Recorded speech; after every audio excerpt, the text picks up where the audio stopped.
வேயுரு தோழி பங்கன் விடமுண்ட கண்டன் மிக நல்ல வீணை தடவி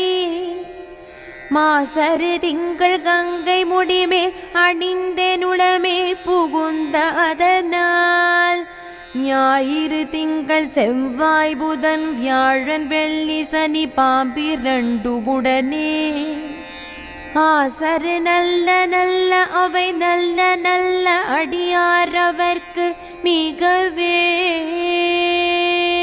மூங்கிலை போன்ற தோள்களை கொண்ட உமை அம்மையை ஒரு பாகமாக கொண்டு ஆலகால விஷத்தை உண்டு அதை கழுத்தில் கொண்டுள்ள சிவபெருமான் மிக சிறந்த வீணையை இசைத்து கொண்டு கரையில்லாத தூய்மையான பிறை நிலவையும் கங்கையும் தன் ஜடாமுடி மேல் அணிந்து என் உள்ளத்தில் குடிகொண்டிருக்கும் காரணத்தால் சூரியன் சந்திரன் செவ்வாய் புதன் குரு சுக்கிரன் சனி ராகு மற்றும் கேது ஆகிய 9 கோள்களும் குற்றமற்ற சிவனடியார்களுக்கு மிகுந்த நன்மைகளை கொடுக்கும்.